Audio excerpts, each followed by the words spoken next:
Hello. Hello there. Welcome to another scene. Set in the living world of darkness. Rage across New York.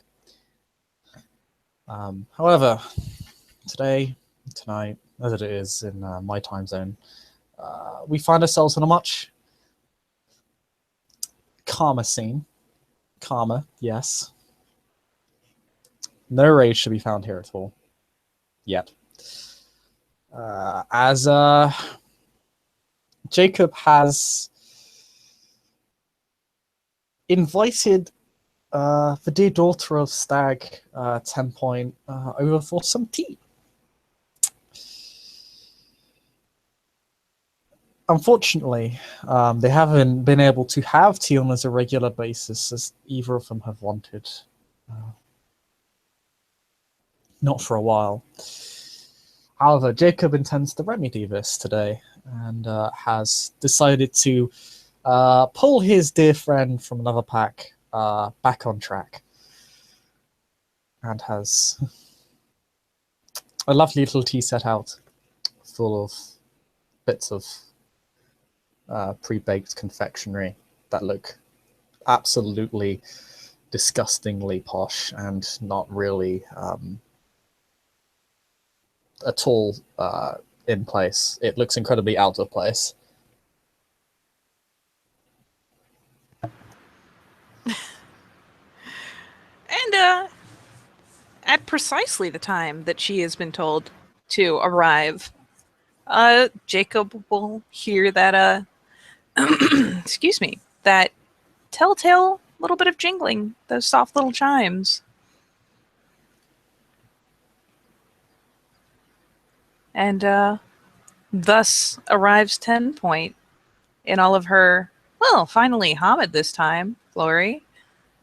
She'd previously done a little bit of backsliding and favoring her natural state, but perhaps she's feeling better today as she wanders up barefoot, smiling as she comes, and naturally pausing at the base of the porch to offer proper respects and submission.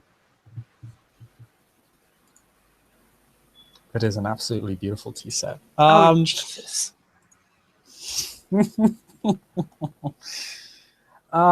Jacob will just wave his hand for you to rise as he normally does. I'll just say, hey, 10 Point, no, long time no see. It has been. It's nice to spend time with you again. And there's she has to visibly restrain from saying Raya, but she perseveres. Doing God's work.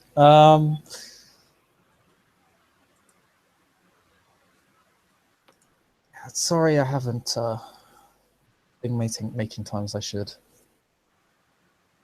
It's been horribly chaotic recently.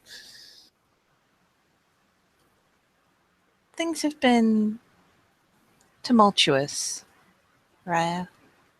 It's understandable, especially as a Philodox, that you have been presumably at the beck and call of the Truth Catcher, the people on either side of the argument, and of course there's this recent thing.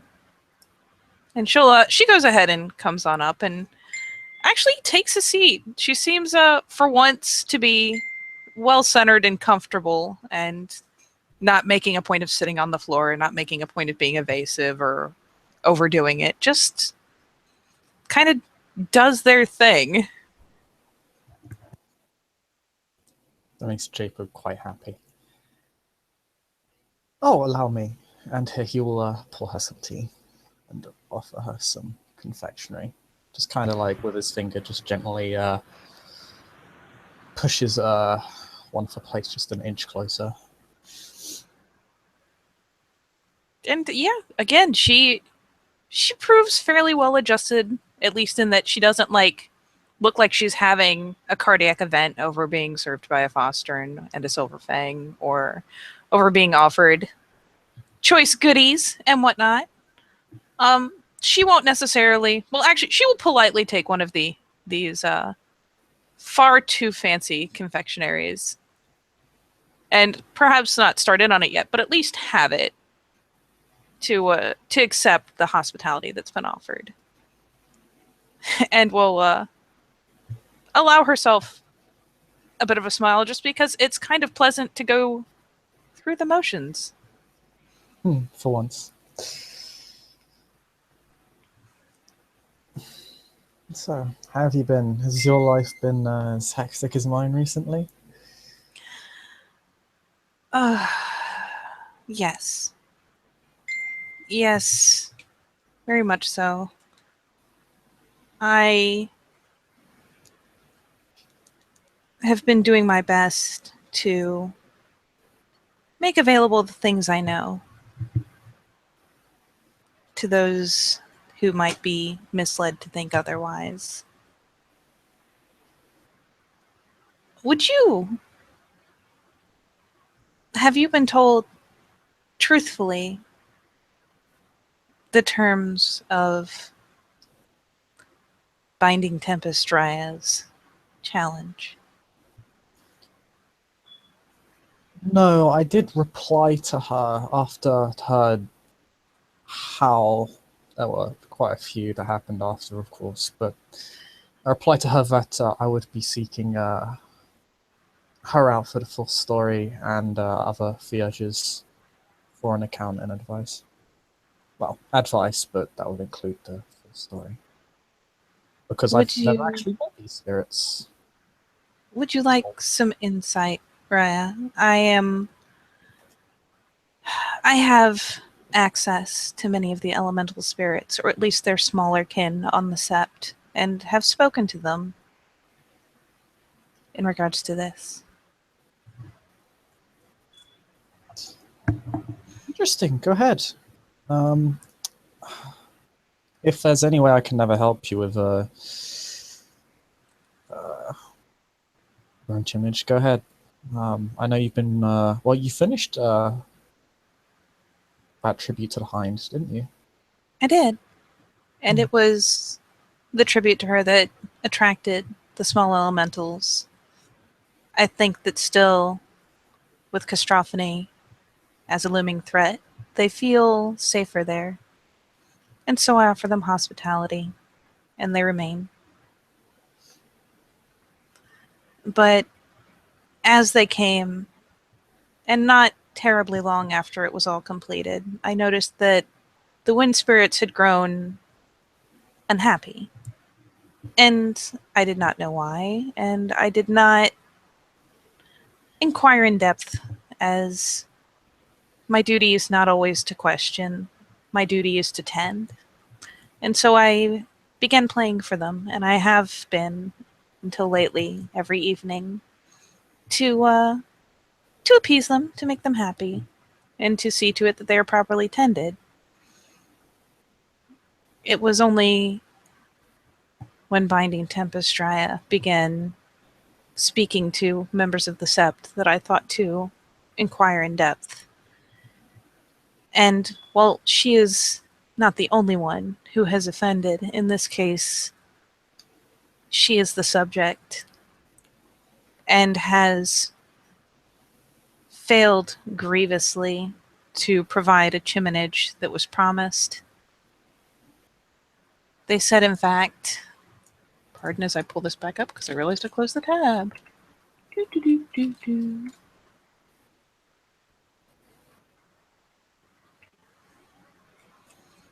Not that one.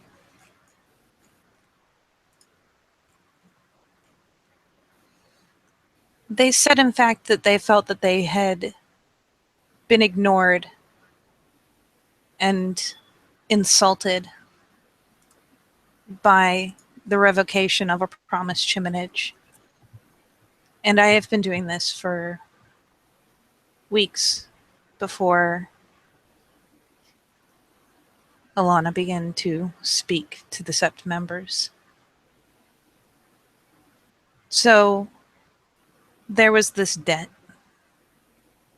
And as far as I can tell, She is reaping the consequences of seeking the rank of Adrian while in a gruesome amount of chiminage debt that even a cub Theurge would know better than to accrue. As I said, it's not that she's the only one who has done this. There is at least one other that is in debt. But I have spoken to him as well, and we have made plans to set it right. He has Him? been upfront in making his mistake and has a plan to set it right.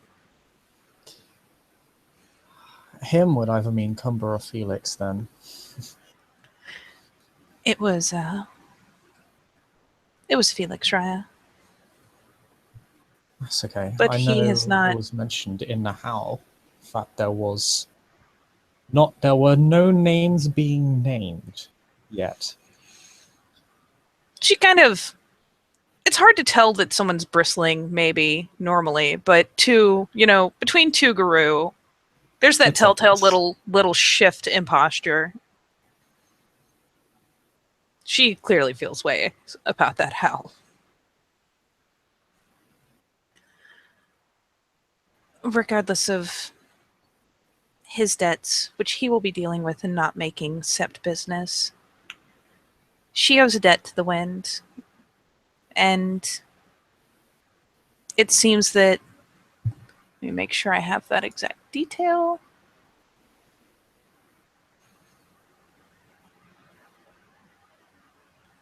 Yep. She has been bidden by the North Wind to do this, to convince the Sept to offer homage to the Wind Spirits. What nettles me, Raya, is that from what I have heard, she speaks of things like her death, which admittedly the spirit said that she would be claimed by the North Wind if she failed. But claim does not necessarily mean death. And even if it did, this is a gross mistake for a Fostern to make and fail to correct before moving forward with her challenge. What bothers me more is this talk of war among the elemental spirits. And as I said, there are gafflings of each about the Hind Shrine that I attend regularly. And Raya, none of them but the wind have been agitated. I have gone to lengths, even. I have been appeasing the wind, and in opposition to that, up in the northern forest, where Endron is a looming threat, I have awakened a surprisingly large earthen spirit. Also, I have spoken to the rock here on the Sept, and begun to tend him as well. And while, of course, the larger spirit in the northern forests is very aware of the wind and hostile of his opposite, I have made the effort to speak to the wind, speak to the gafflings, and offered them chiminage in exchange for passing the word to their larger cousins to make sure that as they whistle by that area, they keep high, that they keep clear, so that the elemental can do his duty and protect that stretch of Gaia. There is Castrophony still to contend with, but unless there is some sort of war taking place that I cannot see, there's no threat from the elementals, and certainly not as a result of this chiminage. The only thing at risk is her pride and her health.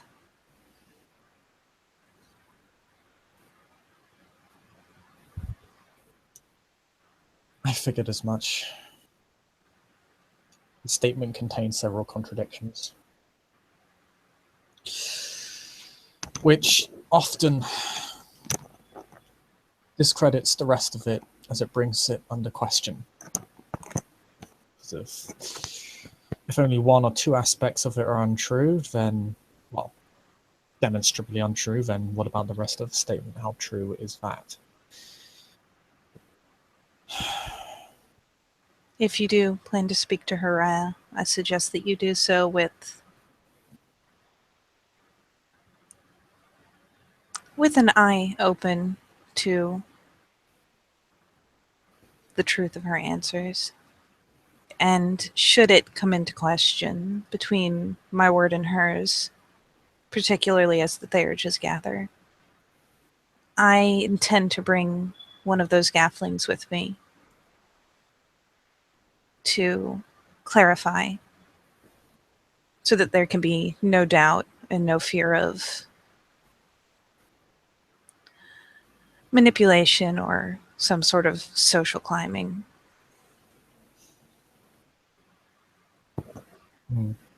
There's been more than enough of that happening around Sept recently.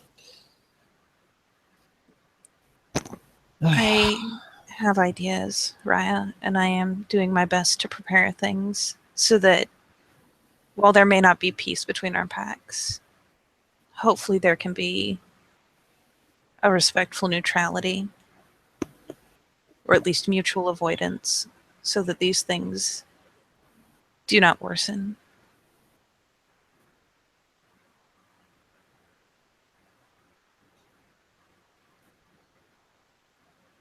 And so far, you're the person who's come out of it looking the most sensible, frankly.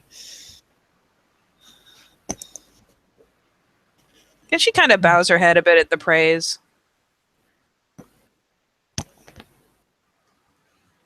She actually does look distinctly awkward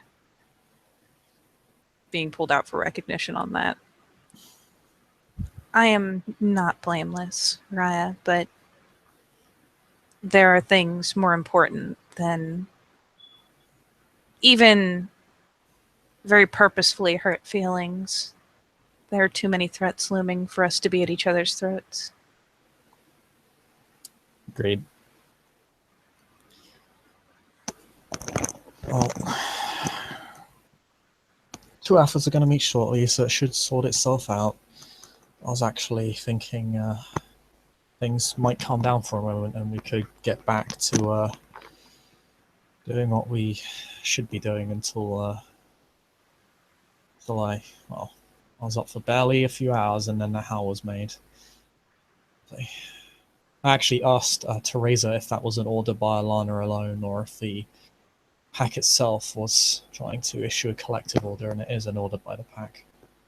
Of course, I operate under the authority of my alpha, who's higher in rank than both of them put together, so... Yeah, her lips have firmed come the mention of commands and whatnot. And you don't need a peony to see that she's very agitated. That this is something that, well, it affects her, but she rarely gets so agitated for her own sake. But she is quite ruffled. Relations between packs are already tense, at least between two of them. I don't really see why another one feels the need to effectively throw themselves into the fray, even if it's on a separate issue. The problem being, Raya, that the other packs can say no. Your pack, I think, is comprised all of Cleus, yes? And she isn't a Fosten yet, is she? She's not.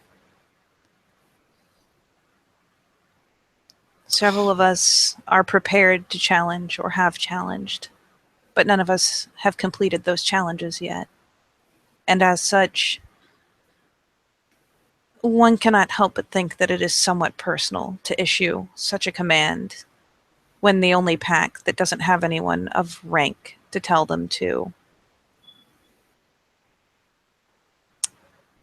tell them no is our own.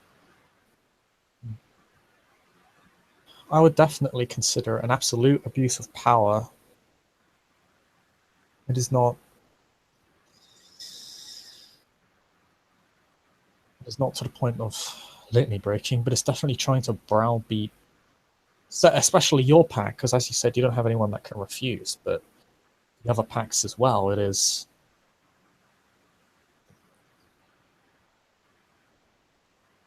And she purses her lips for a second.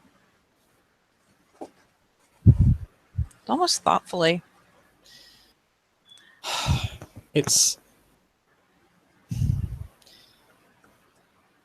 shows weakness through brutishness. In fact, one could argue that she might be doing this because she hasn't been able to convince everyone to begin with. And I can imagine why she'd have a hard time, because she's effectively thrusting her responsibility onto the rest of the set. Because she has got herself in debt. And that is bad, whether you're indebted to the spirit or indebted monetarily. It never works out. It would perhaps have helped, Raya, if instead of trying to force the matter, she had openly explained or offered some sort of recompense for doing this, as it is a favor to her. This is not our duty. This is not for the Sept. This is not for the betterment of anyone but herself. Instead, at least the last time that I heard her speak on it, she saw fit to try and fail to command my beta. I'm back. Hmm? Brief disconnect. Oh. Well, where did you lose it?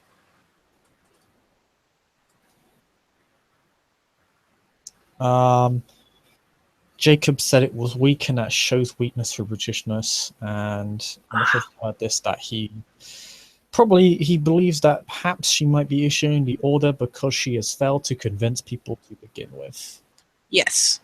And her reply has been essentially, it would help perhaps Raya if she had tried to convince or offered something in exchange for doing this favor for her, because this is not an action that betters the Sept or betters the life of anyone but herself. What she did instead, at least the last time that I saw her. Are you still there? Oop. Oh dear. Oh dear. It doesn't want me to tell you this. No, but you will, damn it. I'm just going to cliff notes it this time. Basically, she says that it might have helped if she'd tried to actually convince them instead of making it sound like it was for the betterment of the Sept, or that there was some secondary purpose as opposed to just helping her get Adren. And between being dishonest and the fact that she attempted to command Balian to do this and failed because her wording was poor. But the fact that she, rather than appealing or offering exchanges, tried to command someone who doesn't think the best of her already, she was doomed to fail as it was by her own actions and her own behaviors.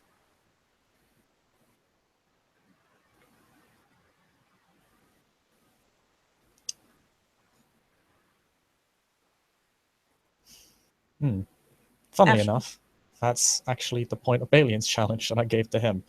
It might be a little bit harder than I intended it to be, though. She kind of perks up. Jacob, a bit of a mischievous smile, leans back on his chair. Did Balian tell you what his challenge was? It is not my place to ask. His challenge to become a Fosstern is to convince William White that he deserves Fosstern. She looks about half a step away from betrayed.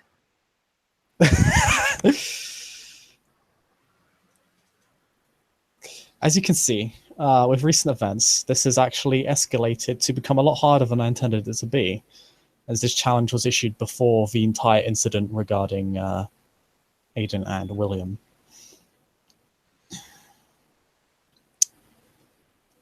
Still, Actually, I'm not sure if that's true or close, very close. It seems time. somewhat cruel, almost, to demand such a thing when the person that must be convinced is someone who doesn't seem to believe that anyone deserves a rank higher than anyone else.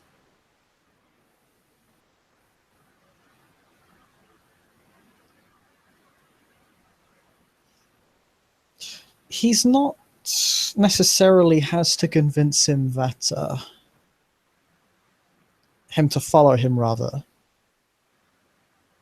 Merely convince them to actually be able to work together. They don't have to. I'm not trying to. I worded it specifically so that he would not have to say you have to get William White to like you, to follow you.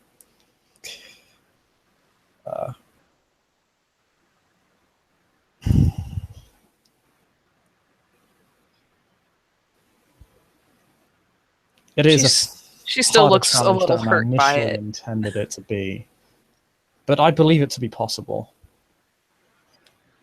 And if he does accomplish it, there can be no dispute whatsoever. Perhaps, Raya, but William White, Raya, will not even speak to me at this point.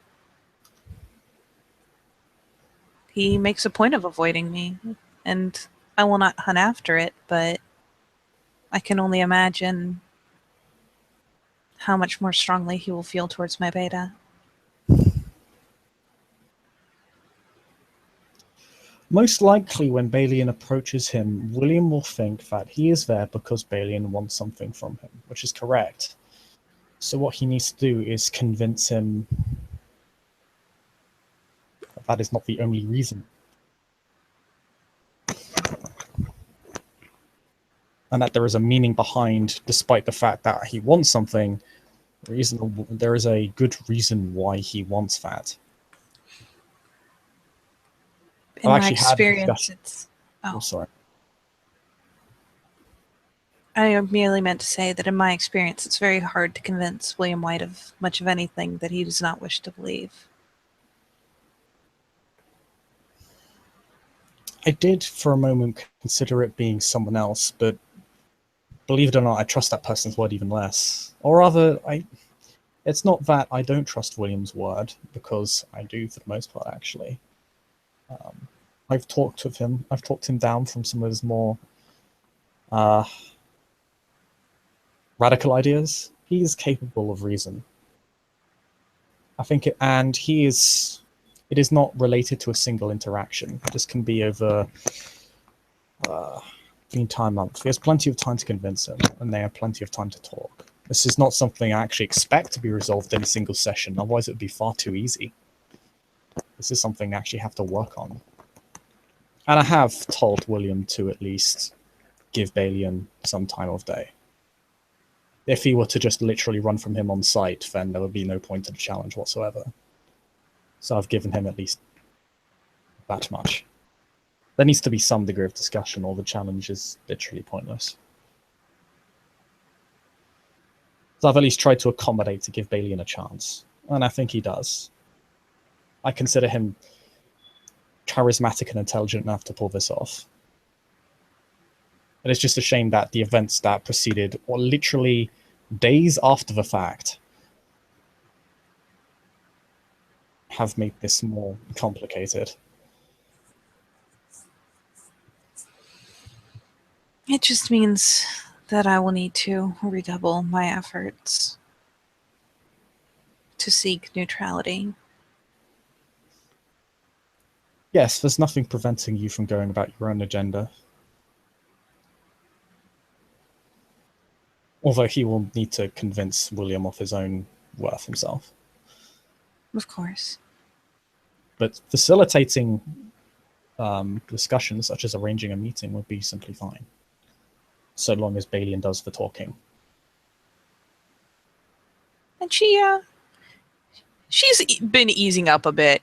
She looks less and less like a kicked puppy. And finally gives a bit of a nod. I appreciate the clarification. It does help.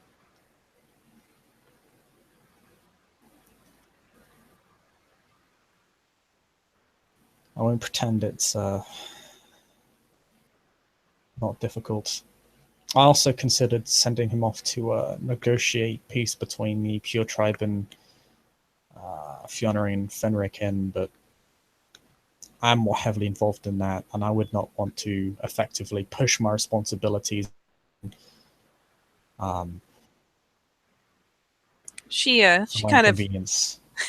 does that little stiff lip thing again.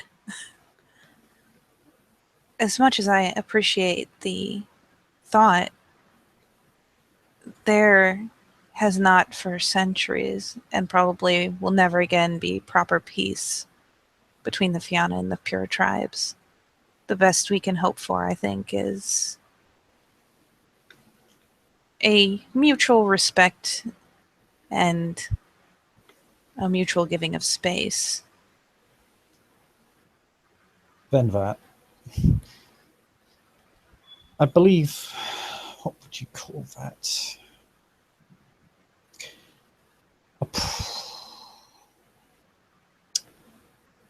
Mutually understood ceasefire?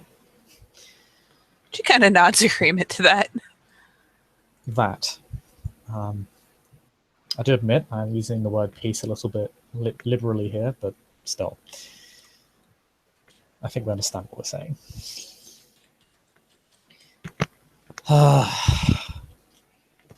It's just one mess after the next, it seems. Neither of us can catch a day's break. It is. But while my influence is not great, I am happy to help you in these things. Though I may selfishly ask your aid, at least in what is happening most currently. Or perhaps... And she kind of pauses and shakes her head and is like, I can't in fairness ask that, but having Alana and her pack mates command my Rayas is... You understand that it's deeply offensive to me, and there is no way in which I can cast myself in front of that.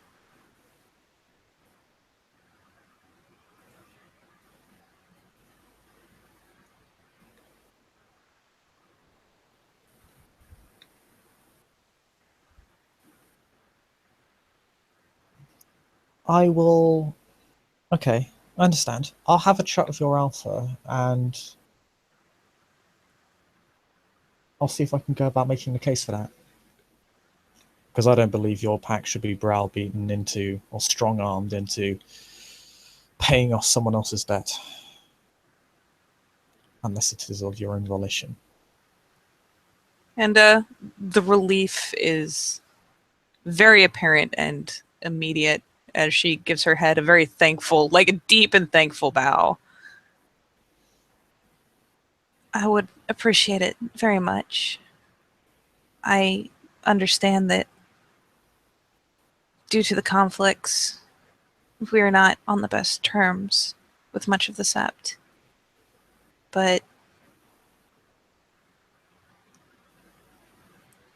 to have a pack commanded to obey the whims of a Metis in debt, making...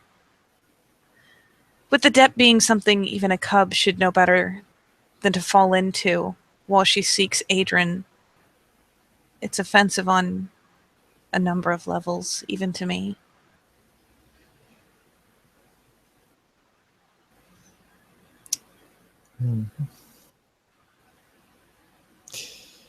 When I meet with her, I'll be looking for this. I'll be looking for those details in the story she gives. If she gives a fully honest account, I may yet be convinced. to follow her, well, what is to my rank effectively just advice. I will still stand up for your pack, however.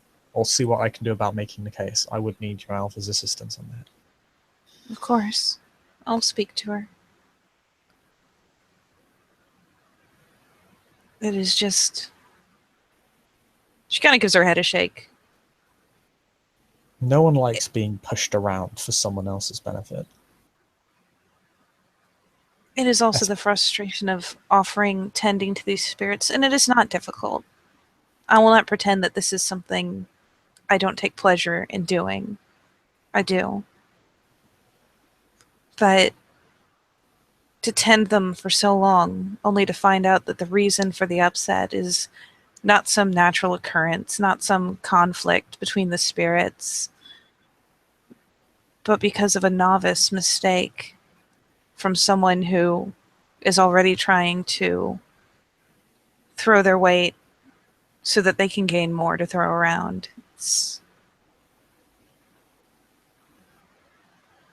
That does make me wonder about the challenge. Is the challenge literally paying off the debt that's owed?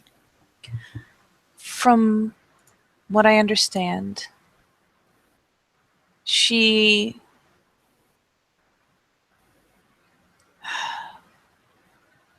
was bidden by the one known as Broken Whispers Raya, the Master of the Rites. I assume when she approached him to fix her mistake. And so she was then bid by the North Wind to convince the members of the Sept to pay homage. And I suppose that if she convinces all members to do this thing, she succeeds. If she fails, she is claimed. The thing is that this is not convincing. This is commanding. And while I'm not sure that the spirit will be perturbed by the difference, I certainly am. The wording of Chiminage is... It can be very, very critical. And while I won't say it would be easy, if she had come to us humbly and asking this favor and offered favors in return, she might have had a chance at succeeding.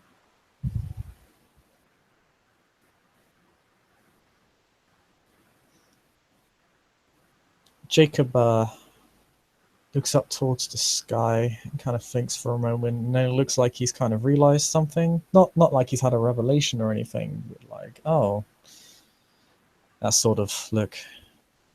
He looks back down. She's got a bit of an inquisitive look about her as a result.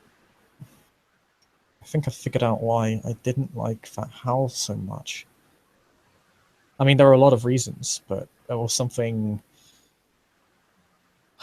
I couldn't quite put my finger on that I was missing about it. What is that? As he said, trying to command others only in order to gain more authority. It's the argument and the action she's taking defeat themselves. It effectively renders the entire announcement completely pointless. As in, it was a waste of everyone's time to even hear it. Because she goes about making her case and then defeats her own case.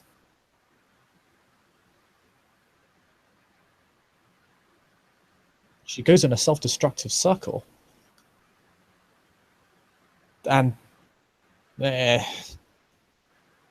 Alpha does decide to bring themselves into the issue, but effectively ends up looking less than capable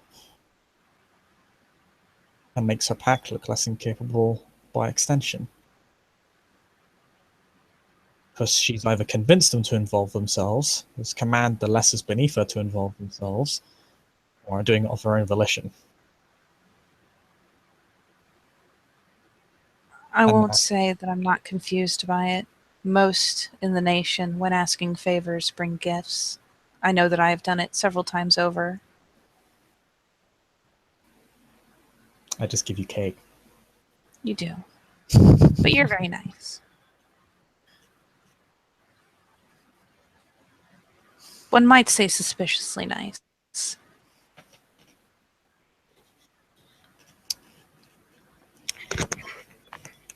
Jacob's not really sure how to take that statement. He doesn't look offended at all, though. It's more like, should I be amused kind of look? There's the tiniest like upward tweak at the corner of her lips.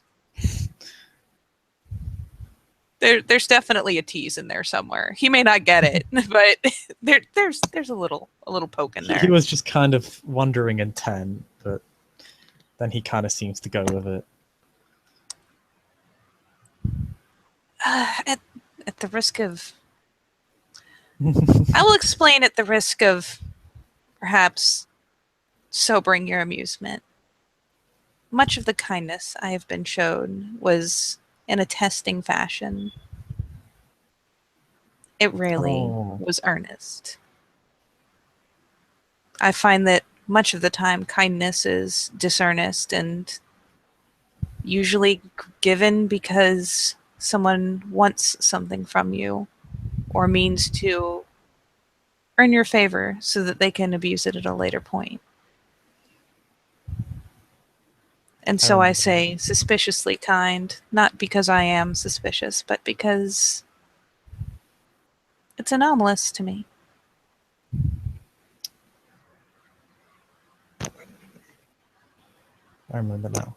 Yes, I understand. I remember you told me in the past.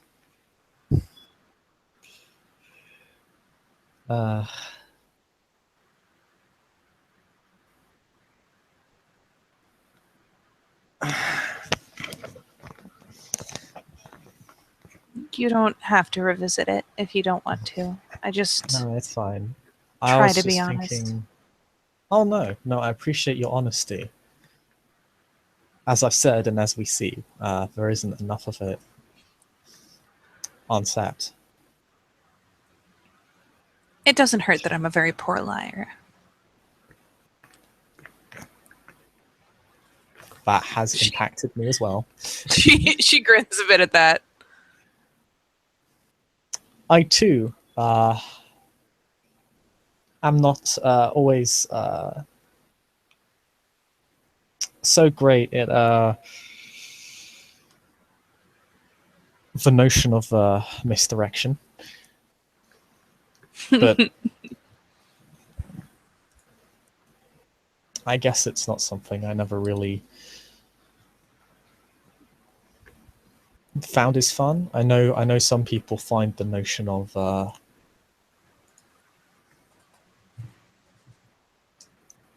this sort of social engineering interesting. Me, not so much. I'm not very good at it, but and that might be why. I can appreciate how at time lies could be advantageous, not purely for manipulation. But I believe the line has come up several times. Does this dress make me look fat? Sometimes lies are harmless, but considering the lengths to which I've been taught to ensure that if I stray, it becomes clear and that those things are not habitual to me, I find it very strenuous to be outright dishonest.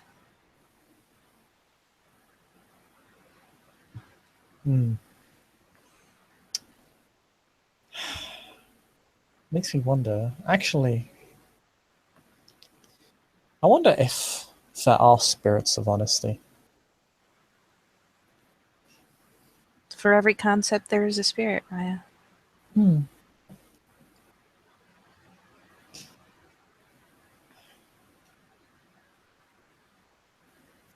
I suppose Should it's you a wish it, concept of how to teach. it's something I could mull on. I know that there are spirits of, I want to say of judgment, of, Mm. yeah, judgment, I suppose. And I am sure that there are those that, whether it is in fact a spirit of outright honesty or a spirit of those qualities, Mm. there is probably something close, if not outright the same as what you mean. And it's something I could mull over for you, should you wish to pursue the line of thought.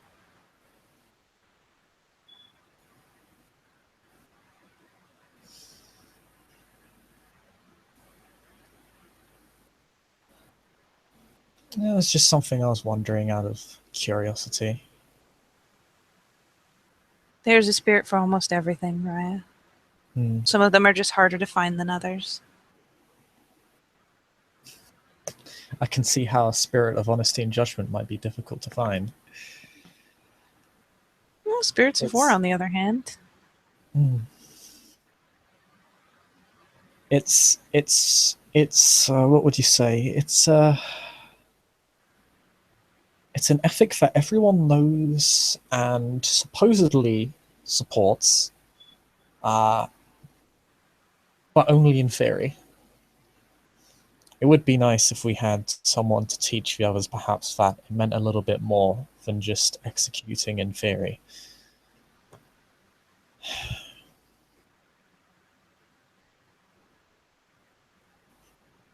I have found that over time, with the proper training and proper reinforcement, almost anything can be taught.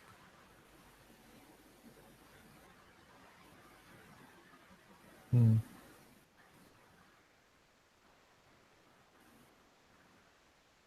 It's just I note sometimes words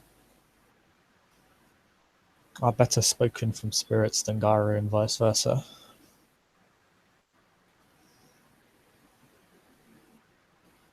Very true.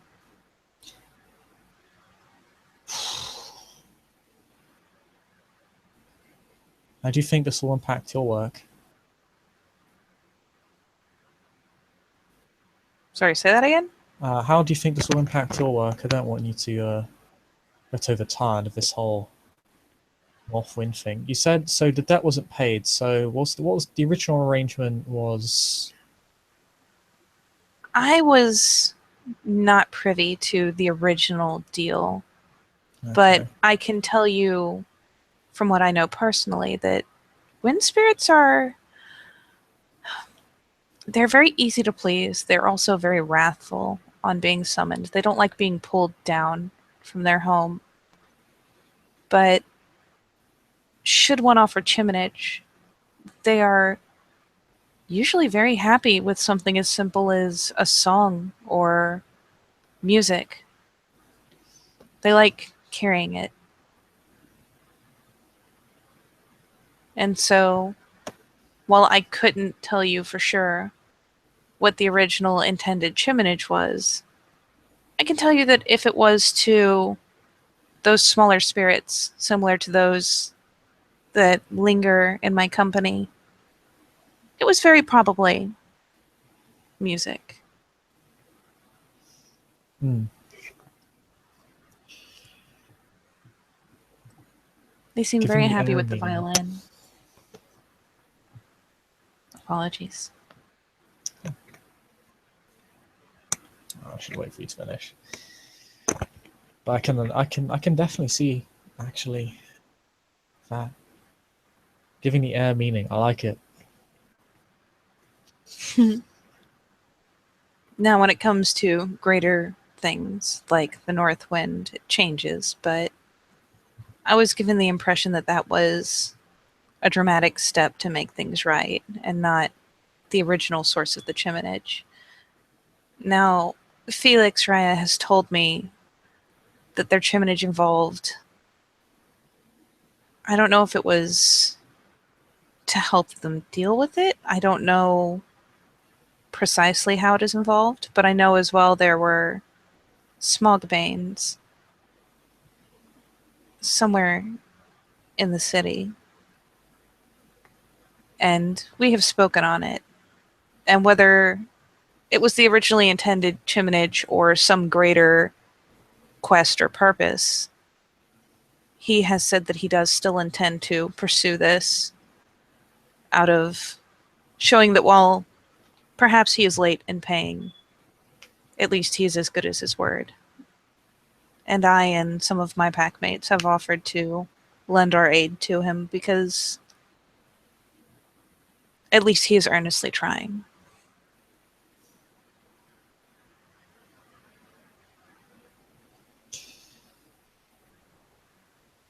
And this stuff is extremely important.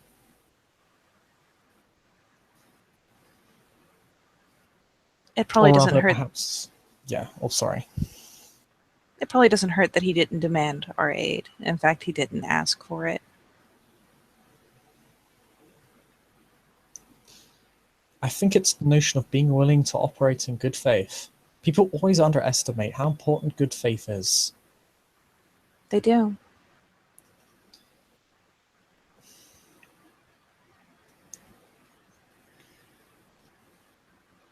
And while there may be more chiminage owed, interest, if you will, at least he is taking the proper steps.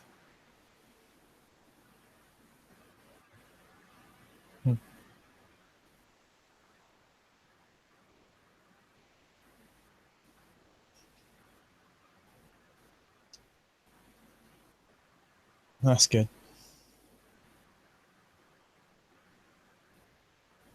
Because all it really means, then, is that while he has made a mistake, he's shown that he's still keeping true to his word, he can still deal in good faith, and he can still do what is required of him. He can still earn back what he's for his own mistakes. He's shown that he can redeem himself. She nods And agreement.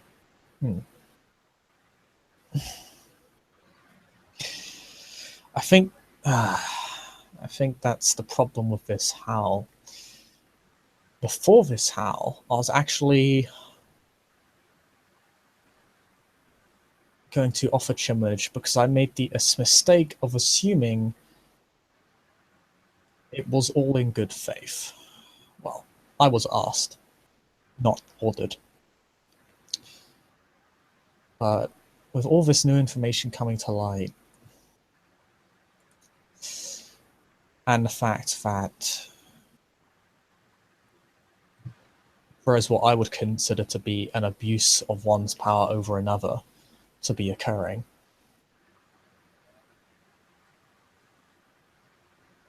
One might that even lends me say, pause.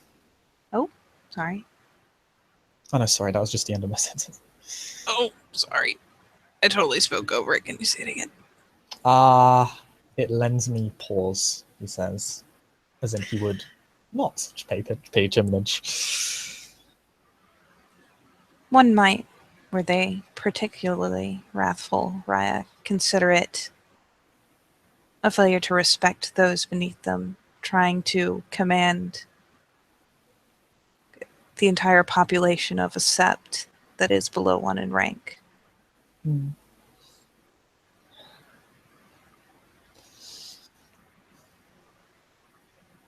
That tenant does have the problem of being, unfortunately at times, somewhat murky.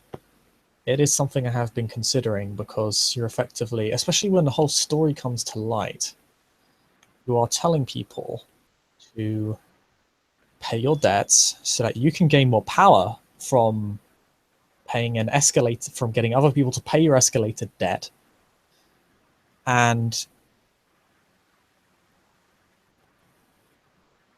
lying to them about doing so for a mission. But in this case, it's the same thing, or rather, it's of equivalent severity. It is distinct, but it is of equivalent severity. I'm not sure how you know human law, but lying via omission can be considered a crime in certain parts of the world.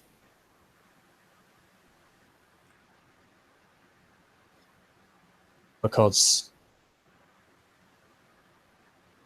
if someone pulled you over and you omitted a crime that you or someone else had committed,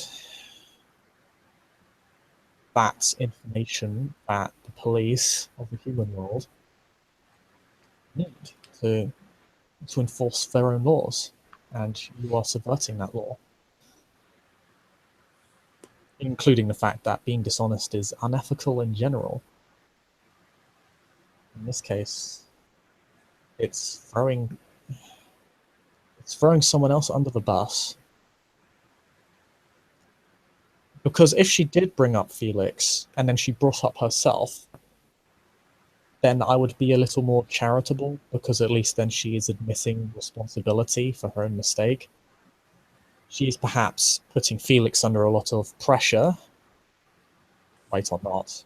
In this case, probably not, because, as you said, you're working with him to resolve the issue anyway. Blessedly, she did not speak his name outright, but anyone who is aware of the situation knows damn well. Jacob looks a little surprised. She basically swore there. She does look. She has been a little peeved, and she continues after a moment. What distresses me more is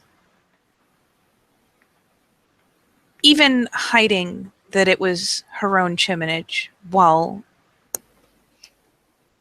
wrong, is not so bad as implying that failing to do this chiminage would mean that the Sept had to deal with a war on two fronts, which is what she said in her howl. The elemental spirits are providing no threat. They are offering no threat. And that is an outright lie. At least when she spoke of dying, it was a feasible fear for her to have. But unless there's something I do not know, there is nothing ill that will happen to the Sept if she fails her task. She's the only one who will pay the price of her debt. I think another problem, which I hesitate to say, is that she has perhaps walked into the trap of acting like a stereotype. I don't believe she did this intentionally, but she has. As a Fiona, I'm sure you're aware, some tribes like to consider your tribe that full of bravado, yet rather empty and foul-mouthed at times. Obviously, knowing you, I know that not to be true. We are a boisterous people, but the drinks that we are teased for indulging in often give us the bravado to at least attempt to follow through, I find. It's because part of her howl was about her failings, yet one of those failings she seems to imply is a good thing, and talks about how good it is, and the other one, which I consider perhaps more serious, because, well, of how I'm about to explain, is that she spent basically 2 sentences on it. She did not speak on it at all. I believe she said she does not act alone well, that she needs her pack to feel, well, to be able to act in her full capacity. The fact that she omitted that, in addition to the fact that she's omitted many other faults, lends me to suspect that this is perhaps a more serious fault than the one she talked about beforehand.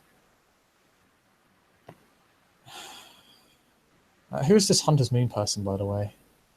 She mentioned Hunter's Moon, I think. Hunter's Moon's some random clear for the start of her howl.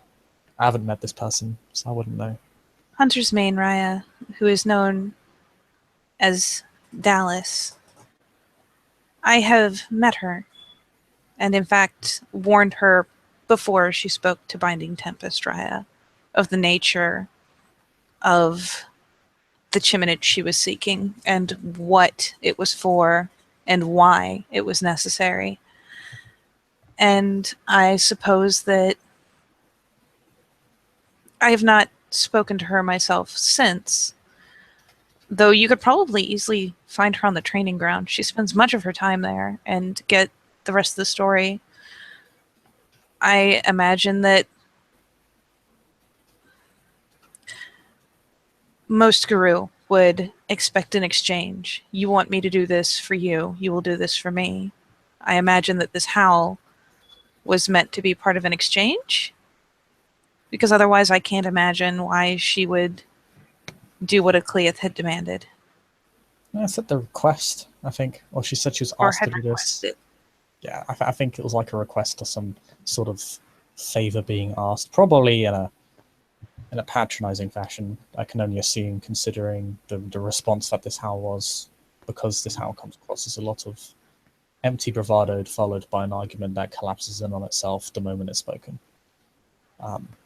If you'd like, I could introduce you to her.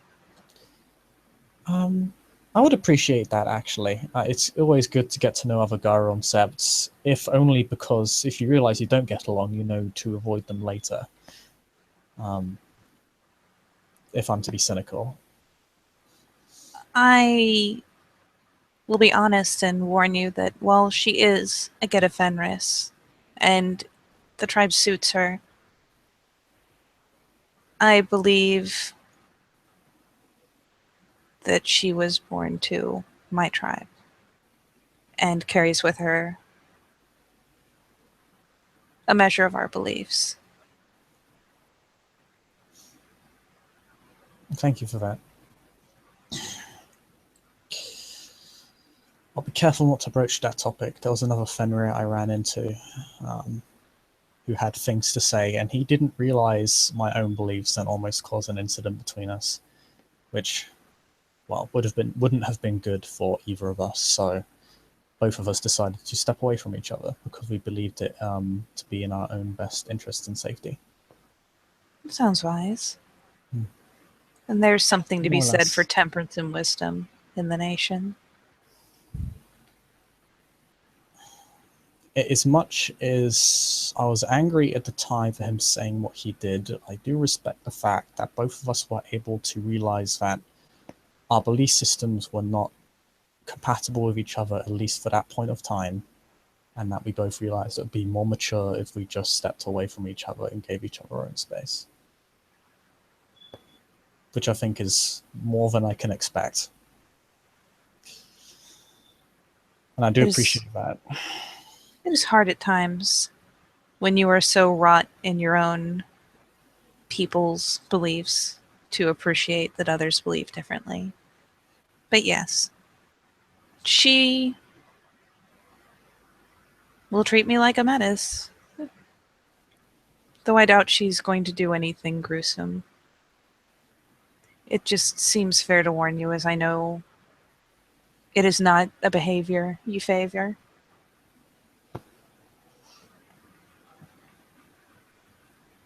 No. But I do appreciate the advance warning. Hopefully we don't have to broach the topic at all. Because I have been able, I pride myself on being able to work with people whose belief systems are different than mine. I've been able to work with Balian, even though I know we believe different things and come from different places. I doubt that she'll try to fight you on the matter, but it will color her opinion, I'm sure. Particularly if you mean to speak to her about whatever passed between her and Binding Tempest Raya.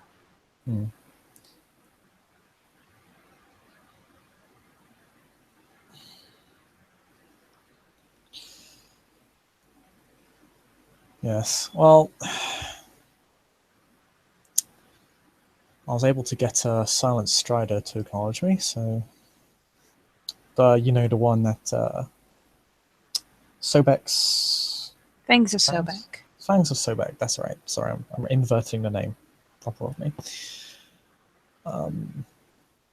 I realized upon first meeting that he has had issues with the Silver Fangs. I am quite intrigued as to how Balian will deal with that.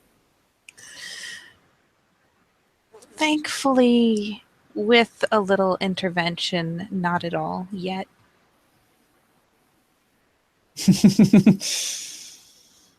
It did help that I explained to him that I was the Omega of my pack, so that he would not see my treatment as an excuse to take offense and perhaps start a conflict. He was fairly upfront with me, perhaps because I'm not what he was expecting. But I noticed his strange, well, his abnormal tension, considering that everyone was having fun and seemed to be very in good company. And I just asked him what was wrong, and he didn't give himself a proper introduction as well, which also tipped me off. And he just explained to me that he just doesn't understand my tribe, and then said that he would give me the respect my rank was due, but nothing else. And frankly, considering whatever issue he has with my tribe, I will take that and I will resolve the issue later if it comes to that point. But if nothing else, he's following the rules. He doesn't appear to have such a hatred that he is driven to commit violence upon us or start a conflict wherever we are. He just seems to be very bad at hiding it. But at least he's honest. Can respect that. And he was honest in a way so as to be as polite as he could be about it. I don't know what he said in your company, but he was polite towards myself. Apart from the introduction, that I needed to press him on. He seemed very well-meaning to me, and while it changed the purpose of the training that I was doing, he took a vested interest in aiding me in my martial pursuits.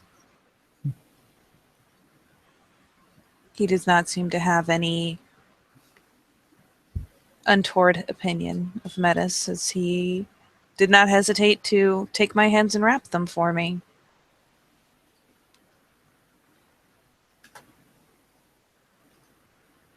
Well,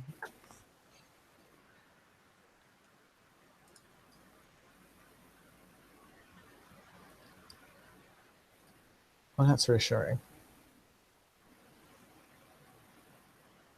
I don't really mind people having their own opinions so long as they don't let it impact the rest of their work. Or at least when working with others.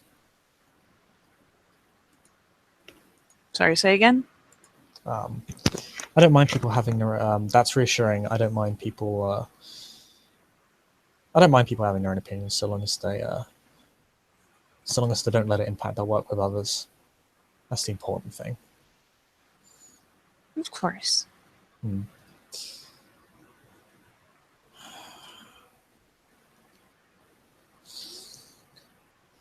Other than that, I've been... Oh, sorry. Was there anything? Oh, she just kind of sits back and takes on a bit of a thoughtful look. Oh. Eats her sweet, sweet pastry. Yeah. I'm all in less exciting news. I'm actually going up for promotion this month or the next. Promotion? Yeah, oh, sorry, I didn't mean as in a rank challenge. I mean in my human job. So hopefully I'll have more impact upon the police force and be able to guide them accordingly. My standing among them for now is still fairly minimal. Oh.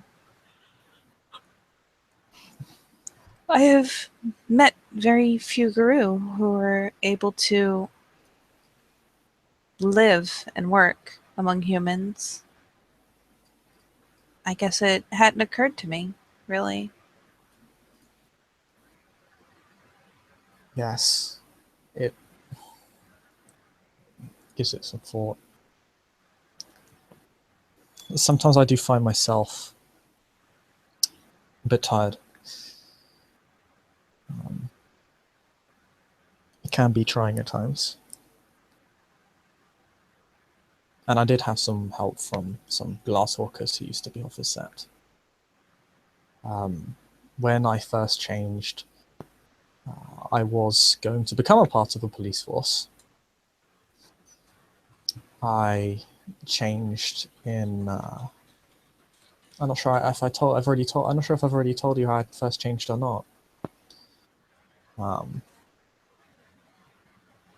But yes, I changed in some corner shop, in some small express store, where my supervisor, my direct superior and caretaker and friend, was killed in a very cruel and sadistic fashion. And the 3 people who did so died because that's where I changed. Fortunately, no one else was killed. I was very lucky that only 3 people, all of which had committed a horrible wrong, were slain. Doesn't change the fact that they should have been taken alive, but it's much less of a horror story than what I've heard from many other people. And so, because I was already effectively a part of the police force and was already registered with them, that became a very immediate problem for the glasswalkers. Because people go missing in the human world, it happens, there are searches. When a police officer goes missing, there is much greater effort in an attempt to find them. Because if human criminals can do that, that brings into question the entire system of law enforcement. If they can't even look after their own, how are they supposed to look after us? So they offered me the chance of either having me removed from the records entirely, effectively being considered dead, or staging it as a kidnapping. Then realizing what I was and how the police were closing in, and give the false impression that the gang basically got quotes, got rid of me because they considered me too risky to ransom off.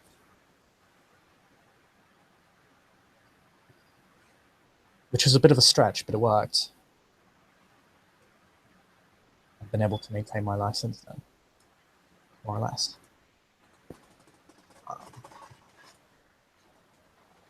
I'm not normally a beat cop. I don't normally go around walking around because, as I'm sure you're aware, that would discomfort a lot of people and make my job quite difficult.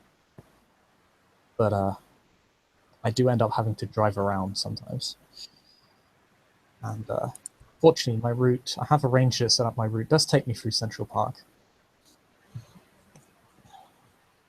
This is about where she starts kind of nodding like, ah, because it was earnestly the curse that worried her more, and it sounds like he's found a way to mitigate it somewhat. So for the most part, I'm just doing paperwork by myself. But when I am out and about, a lot of the time I'm not interacting with people too much. So I have been able to make it work. And I have been in contact with some of the kin who also work in the police department. They've also been very helpful.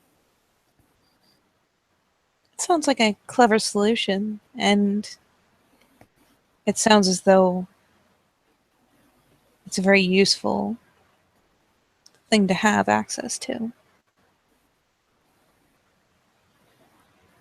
I hope it can be. It's frustrating that Endron is making their move so soon. If I'd been given a few more months, I might have been able to initiate an investigation. But I can't do that now, not yet. I don't have enough power. What if something was found that was illegal? Something was recovered and turned in anonymously. Would that not be enough to prompt an investigation? Possibly. I'm aware certain precincts of the police force, notably the Harlem one, is corrupt. Not necessarily... Well, I know their police chief is worm-tainted. They do have plants within the police force. I could help keep it safe and push for it. My precinct, as far as I'm aware, is fairly clean. If we turned it into my precinct where me and other kinfolk could keep an eye on the evidence for you, that could be enough to warrant an investigation. It would certainly hurt their reputation either way. Then So I know perhaps... Endron likes to present themselves as the good oil company. Moving that image from them hurts them greatly.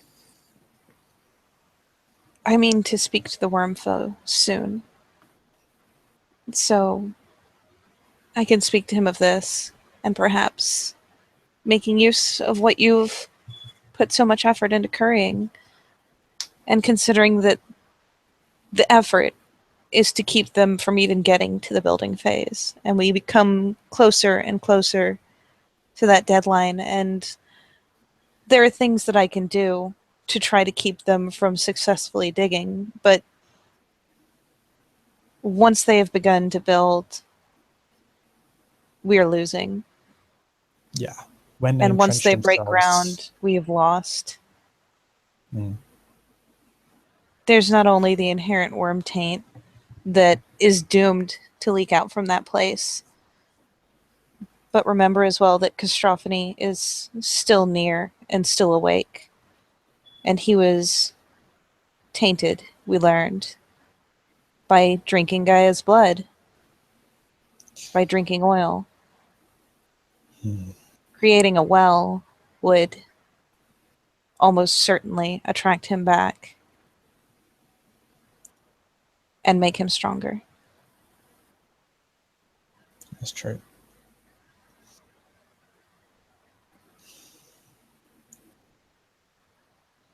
Well, if you find something, I'll do everything in my power to ensure there's an investigation. I can definitely keep the evidence secure, and with mounting political media pressure, the police would probably be forced into it, even if they didn't want to, even with these more corrupt elements. They would have to do it just for the sake of having to protect their own image. Because otherwise the attention then turns towards the corrupt among the police, who then stand to lose a great deal of their own. It becomes a snowball effect. You start moving up the chain of command, as it were. Because if the police won't investigate it, someone will, be it the media or the politicians looking to protect their own faces. She's nodding along, not in the like, oh, this makes perfect sense. You know, that is perfectly logical, and I understand everything happening. No, it's kind of the nod, like that sounds like it makes sense. I'm taking your word for it. Yeah. Like it's that kind of little noddle. Like human politics are so far beyond her, so far. But it makes sense the way he's saying it. So nod. Yeah, there is. It's considering what's happening on set right now. There is kind of the logical connection of, oh, this is a bit like how our GRU politics works sometimes. Yeah, exactly. She's got like the faintest grasp, there is a but of what happens. But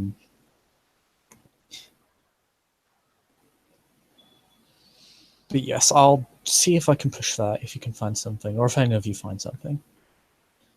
I know Tapis is also heavily involved in this.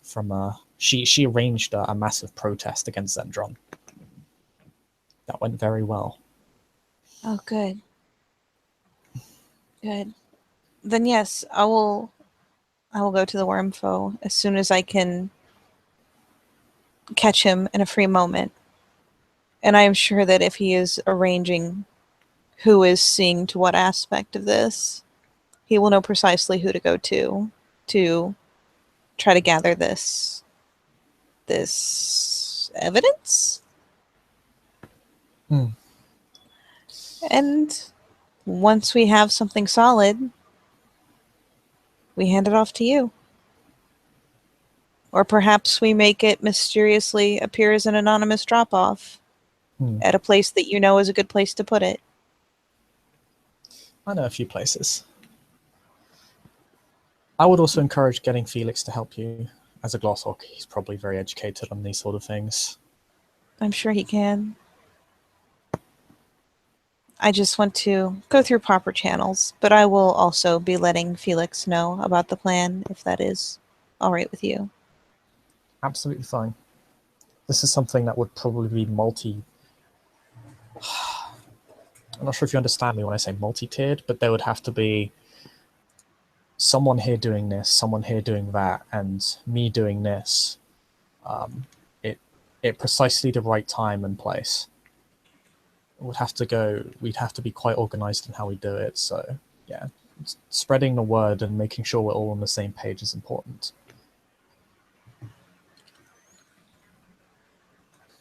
She nods.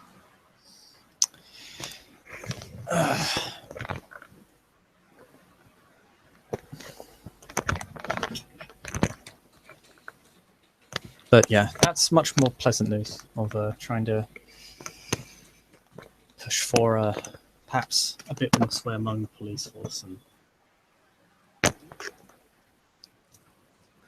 do a bit more right by everyone else. I'll also probably be challenging for Adrian in a month from now. I could technically do it this month, but I'm not confident enough yet. I feel like I still need to prepare a little more. A large portion of what has gone wrong with the current challenge is that someone did not wait for the right time. I'm hardly going to think ill of you for having the sense to do just that. And I do have the issue of family to resolve as well. Family? That's where I want to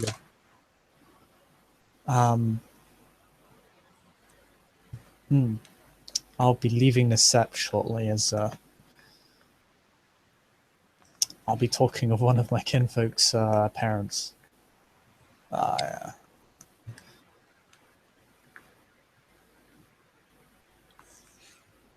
His name is Judges with Honor. He's a Silver Fang Afro Philodox.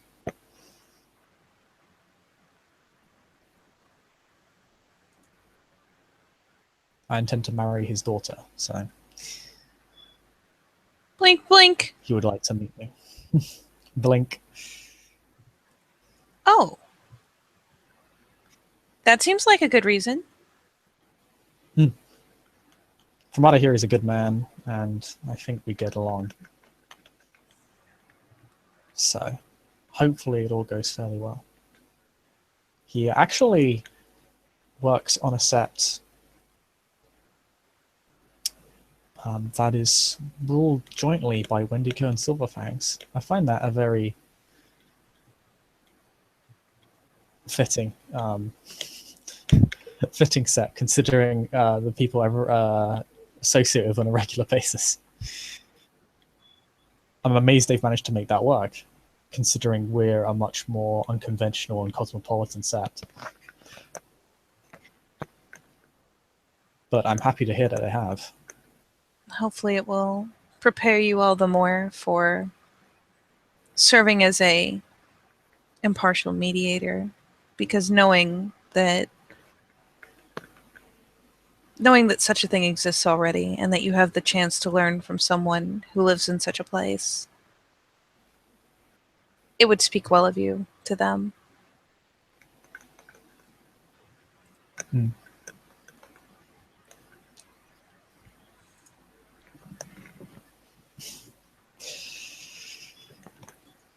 Perhaps my greatest challenge yet. Meeting the father of my fiancée.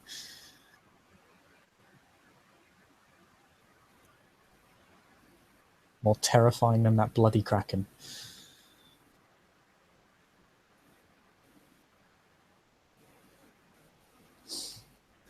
Uh-oh. Oh, you're there. Okay, sorry. I thought No, I I'm disconnected here. because you went silent. Okay. Sorry. I goofed. Um,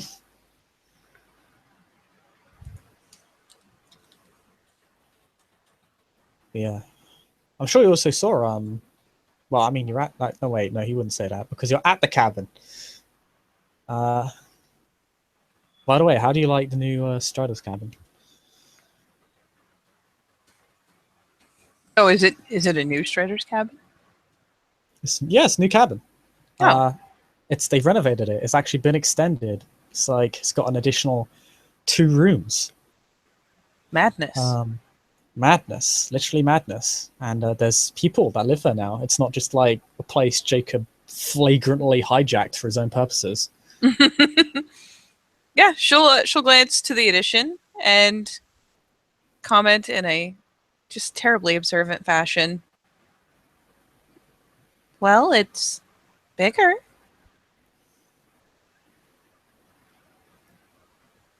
I mean, she's only Yeah. seen the porch, so I mean, she has Jacob little looks else to proud offer. that it's bigger.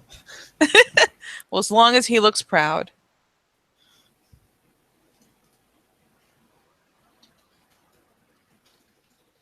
Then you have brought more of your kin here? Yeah. Also, we use it as base now. So we As do what?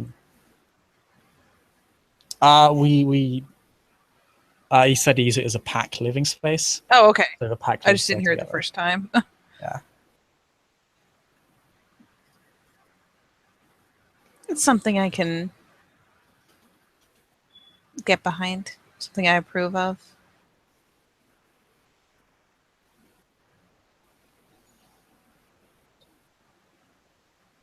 Packs are often close. It seems strange not to be just as close to them physically.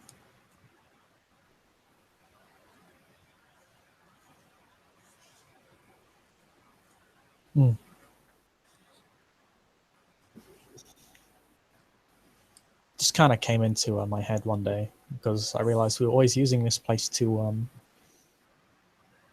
meet up, yet no one actually lived here. So it was kind of abandoned by itself, and why not give it a bit of life?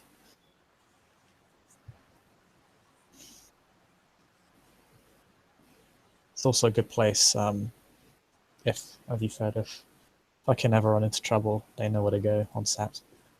There's a place for them to stay safely. She nods firm agreement. After all, one should always consider the kin.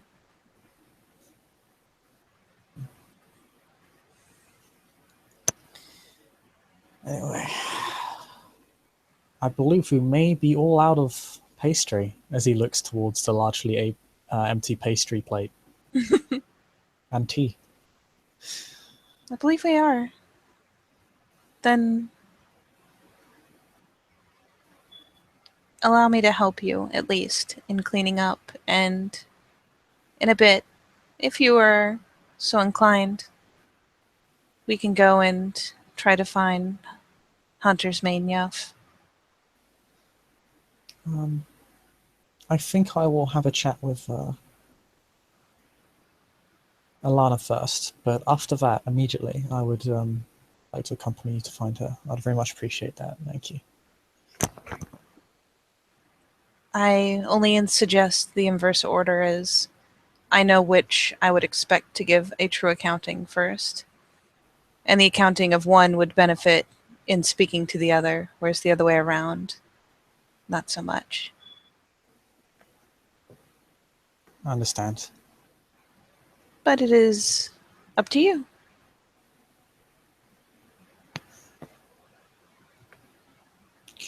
I think I will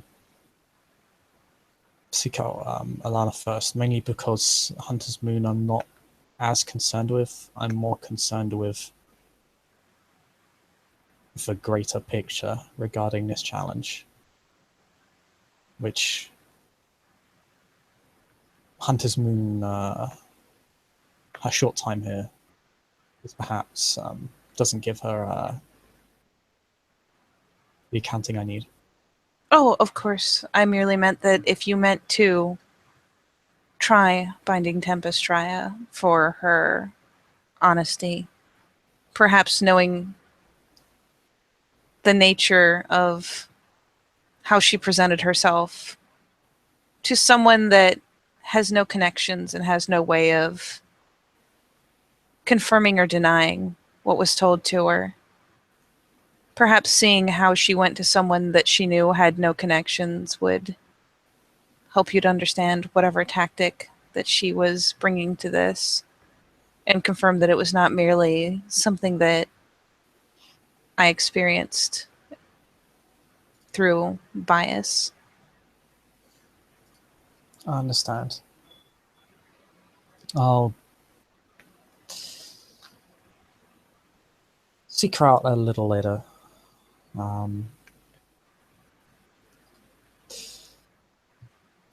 I definitely would like to hear her side of the story about what's going on. If Binding Tempest tries to mislead a Philodox, well, what a horrible idea that was.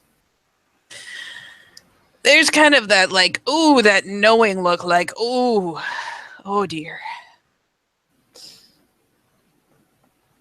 In part because, I'm built for it. Secondly, people tell me things. Smile, smile.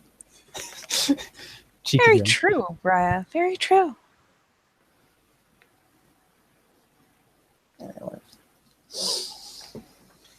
She echoes the grin, not as broadly, but she definitely she gets what he's putting down. She's picking it up. Yeah. And I think there Jacob will begin to clean up, letting the smile hang in the air.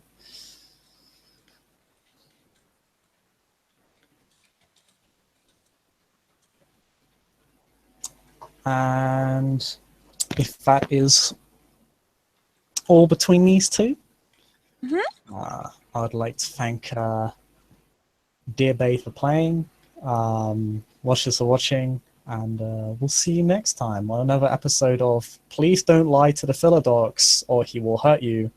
God, why do you do this? Come on.